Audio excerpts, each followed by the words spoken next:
राजभर जी, कांग्रेस का दावा है कि सत्ता में आएंगे तो जाति जनगणना कराएंगे। सपा के राष्ट्रीय अध्यक्ष अखिलेश यादव का दावा है कि हम ही पीडीए का उद्धार कर सकते हैं। देखिए, कांग्रेस पार्टी को देश की जनता ने 55 साल तक मौका दिया। 55 साल के मौके में इनके जुबान पर जाति जनगणना का ज शब्द भी 55 साल में एक बार नहीं आया। जी। और जो मंडल कमीशन की रिपोर्ट 1980 में बनी और 89 में लागू हुई और 89 से लेकर के लंबे समय तक कांग्रेस के साथ जनता खड़ी थी, लेकिन पिछड़े वर्गों का वास्तविक जो 27% आरक्षण खुद नहीं दे पाई, तब वो जाति जनगणना आज जो कराने की बात कर रहे हैं, ये जिंदगी में नहीं करा पाएंगे। ये सिर्फ वोट लेने के लिए, पिछड़े वर्गों को अपने पाले में खड़ा करने के लिए, उनको धोखा देने के लिए यह एक शगुफा छोड़ा जा रहा। जबकि जनता ने तो मोदी जी को सिर्फ 10 साल मौका दिया। इन्होंने राष्ट्रीय पिछड़ा वर्ग आयोग को संवैधानिक दर्जा दिया। पिछड़े वर्गों की सामाजिक, शैक्षणिक, आर्थिक स्थिति को सर्वे करके एक रिपोर्ट तैयार किया, जिसका रोहिणी कमीशन का नाम दिया। रोहिणी कमीशन ने जो रिपोर्ट दिया तो 2644 जातियां उस रिपोर्ट के अंतर्गत आई। और उस रिपोर्ट में जब 2644 जातियां हैं तो सिर्फ 144 जातियां ही पिछड़े वर्ग में क्यों हावी हैं? चाहे वो सामाजिक स्तर पर उठ रहे हों, राजनीतिक स्तर पर उठ रहे हों, शैक्षणिक स्तर पर उठ रहे हों, ये सिर्फ 144। इसका मतलब कि कांग्रेस पार्टी ने 55 साल तक सिर्फ 144 जातियों को ही, पिछड़े वर्गों को आगे बढ़ाया। बाकी शेष सभी अति पिछड़े वर्गों को इन्होंने सिर्फ नरक में रखने का काम किया।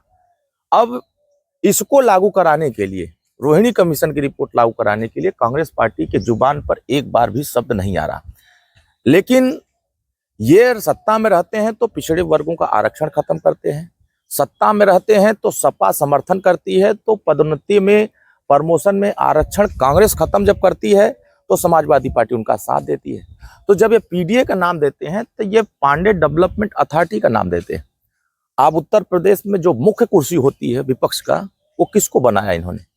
उत्तर प्रदेश में लोकसभा का चुनाव हुआ, जिस पीडीए की बात करते हैं उस पिछड़े वर्ग में इन्होंने 5 अपने यादव, अपने परिवार के अलावा किसी ऐसे वर्गों को उच्च पदों पर नहीं रखा। आप लोकसभा में देखिए, राज्यसभा में कौन है, विधान परिषद में कौन है, विधानसभा में कौन है। तो जिन पदों पर उनकी शोभा बढ़ती है, उनको एक मौका मिलता है समाज में एक उच्च स्तर पर बैठने के लिए, तो वहां समाजवादी पार्टी पीडीए को भूल जाती है। फिर वहां पी मतलब होता है पांडे जी डेवलपमेंट अथॉरिटी हो जाती है। इसलिए कि ये 20 साल तो सत्ता में रहे हैं। सत्ता में रह करके थाने हो, तहसील हो, ब्लॉक हो, मुख्यालय हो, जो भी मशीनरी है शासन स्तर पर बैठाने का, उसमें सबसे ज्यादा पिछड़े वर्गों में, सिर्फ इनके पिछड़े में यादव थोड़ी, ये यादव वर्ग के ही लोग हैं। यादव वर्ग को बड़े पैमाने पर भर्ती किया, लेकिन तमाम उन वर्गों को जो रोहिणी कमीशन के बाद जो सामाजिक न्याय समिति की रिपोर्ट ने जो दिया कि 79 जातियों में मात्र 12 जातियां ही सिर्फ पिछड़े वर्गों का आरक्षण का लाभ ले रही हैं, वो मजबूत हो रही हैं। बाकी 79 जातियां क्यों पीछे हो गई? इसका जिम्मेदार कौन है? इसके जिम्मेदार यही पीडीए के झांसा देने वाले अखिलेश यादव हैं, बहादुर वीर। ये नहीं चाहते कि पिछड़े वर्गों में जो अति पिछड़े हैं उनको लाभ मिले। अब इसको लाभ दिलाने के लिए, चाहे वो पिछड़े वर्ग हो, चाहे दलित वर्ग हो, चाहे वंचित वर्ग हो, इनको न्याय दिलाने के लिए माननीय सर्वोच्च अदालत कह रही है कि जो पिछड़े वर्ग हैं, जो दलित वर्ग हैं, जिनको आरक्षण और सामाजिक न्याय नहीं मिल पा रहा है, उसको सामाजिक न्याय दिलाने के लिए कोटे में कोटा बनाया जाए। विरोध किसने किया? पूरे देश में भारत बंद का आह्वान यही पीडीए का नारा देने वाले, यही जाति जनगणना की बात करने वाले पूरे देश में पिछड़े, दलित, अल्पसंख्यक का विरोध किया। क्यों? सर्वोच्च अदालत आरक्षण खत्म करने की बात नहीं कहा, या उत्तर प्रदेश में जो हाई कोर्ट है, जो अदालत है, वो ये नहीं कहा कि आरक्षण खत्म हो जाए। उन्होंने ये कहा है कि जो मजबूत हो गया है उसके आरक्षण पर रोक लगा करके जो उसी मजबूत में जो कमजोर वर्ग है उसको आगे बढ़ाया जाए। आगे बढ़ाने वाला, इसका मतलब कांग्रेस पार्टी पूंजीपति के साथ, समाजवादी पार्टी पूंजीपति के साथ, बहुजन समाज पार्टी पूंजीपति के साथ, भारतीय समाज पार्टी अकेली ऐसी पार्टी है जो गरीब के साथ है। तो जो अमीरों के साथ खड़ा रहते हैं वो कभी नहीं चाहते हैं कि पिछड़े वर्ग में जो कमजोर हैं, दलित वर्ग में जो कमजोर हैं, उनको भी सामाजिक न्याय मिले। और हम लगातार माननीय सर्वोच्च अदालत के फैसले को स्वागत कर रहे हैं, माननीय हाई कोर्ट के फैसले को स्वागत कर रहे हैं, इसलिए कि उन्होंने इस बात को बखूबी समझा। 3 अक्टूबर 2013 को जब इलाहाबाद हाई कोर्ट ने एक फैसला दिया था तो उसमें यही कहा था कि यादव, अहीर, ग्वाल, ढड़होर ये अपनी आबादी से नौकरियों में ज्यादा आरक्षण का लाभ उठा ली। तब तो अखिलेश यादव को समझ में नहीं आया कि हम पीडीए का नारा देंगे तो पीडीए के लोगों को हिस्सेदारी भी देना पड़ेगा। दलित में चमार, जाटव, धुसिया का नाम हाईकोर्ट ने लिया कि बड़े पैमाने पर आरक्षण का लाभ अकेले इन्होंने उठाया, इनकी आरक्षण पर रोक लगनी चाहिए। जो बात 2013 में इलाहाबाद हाई कोर्ट ने कहा, वही बात 3 जुलाई 2023 को 24 को हमारे 23 को ये माननीय सर्वोच्च अदालत ने कहा। क्यों कहा? अभी हाल ही में सर्वोच्च अदालत ने इसी को मोहर लगाया। इसका मतलब कि माननीय ओम प्रकाश राजभर की लड़ाई सर्वोच्च अदालत ने भी माना, हाई कोर्ट ने भी माना कि नहीं, ये लड़ाई जो लड़ रहे हैं वो सामाजिक न्याय की वास्तविक लड़ाई लड़ रहे हैं, बाकी जो लड़ाई लड़ रहे हैं ये सिर्फ धोखा और सिर्फ वोट लेने की लड़ाई लड़ रहे हैं। 69,000 शिक्षक भर्तियों में सुप्रीम कोर्ट ने रोक लगा दिया है, तो ऐसे में जो एनडीए के जो पिछड़े वर्ग के विधायक हैं, क्या करना है? देखिए, हमारा मानना है कि यह बहुत जटिल मुद्दा है और यह गंभीर मुद्दा है। पिछड़े वर्गों के जितने भी आरक्षित अभ्यर्थी, राष्ट्रीय पिछड़ा वर्ग आयोग ने भी माना कि इनके साथ अन्याय हुआ है, राज्य पिछड़ा वर्ग आयोग ने भी माना कि इनके साथ अन्याय हुआ है, और यहां तक कि माननीय मुख्यमंत्री जी भी माने कि इनके साथ अन्याय हुआ है।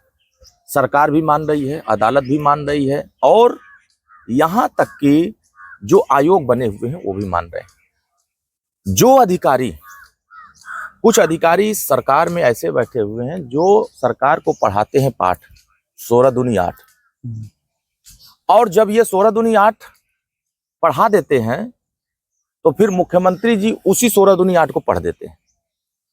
जमीन की सच्चाई जब आंदोलन शुरू होता है तब उनको पहुंच पाता है कि वास्तव में घटना क्या हो गई। 4 बार माननीय मुख्यमंत्री जी से हमारे नेता माननीय ओम प्रकाश राजभर जी मिले इन शिक्षक भर्ती के लोगों को लेकर, और वहां स्पष्ट हुआ कि जो सरकार के महाधिवक्ता, जो सरकार के तरफ से कोर्ट में जाकर के अपनी दलील पेश करते हैं, उन्होंने भी इस बात को कहा कि इनके साथ अन्याय हुआ है। अगर सभी याचिकाएं करने वाले याचिकाकर्ता एक साथ बैठे तो इसका रास्ता निकाला जा सकता। रास्ता निकला, कोर्ट के सामने सरकार के वकील ने अपना पक्ष रखा और इलाहाबाद हाई कोर्ट ने कहा कि नई मेरिट लिस्ट बना करके इन सभी जो शिक्षक भर्ती हैं, इन में लड़ रहे अभ्यर्थी, इनको न्याय मिले। अब 3 महीना का टाइम मिल गया। 3 महीने में जैसे ही कोर्ट ने आदेश दिया नई सूची बनाने का, मुख्यमंत्री ने 24 घंटे के अंदर संडे के दिन, इतवार के दिन, रविवार के दिन शिक्षा विभाग के अधिकारियों को बैठक करा और बुलाकर कहा कि इसमें जो भी गड़बड़ी है इसको दुरुस्त करके इसको जल्द से जल्द इसको किया जाए। घोषणा मुख्यमंत्री जी कर रहे हैं, उनसे बड़ा तो उत्तर प्रदेश में कोई है नहीं।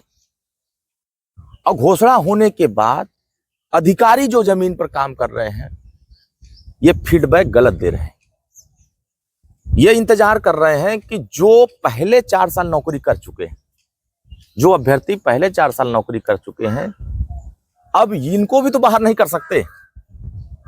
यह भी तो अपनी योग्यता के आधार पर उस जगह पर स्थापित हुए और अपने कार्य पर काम कर रहे हैं। 4 साल इन्होंने काम किया तो 4 साल ये लोग आगे भी बरकरार रहे। सरकार का ध्यान इस विषय पर है कि किसी के साथ अन्याय न हो, और हमारी सरकार यह चाह रही है और हमारे नेता यह चाह रहे हैं कि आने वाले कुछ दिनों में प्रयास है कि जो शिक्षक भर्ती के अभ्यर्थी हैं उनकी एक टीम बना करके हम इनको मुख्यमंत्री के सामने पेश करें कि यह भी सच्चाई बतावें मुख्यमंत्री को कि हमारे साथ अन्याय कौन कौन अधिकारी किया है।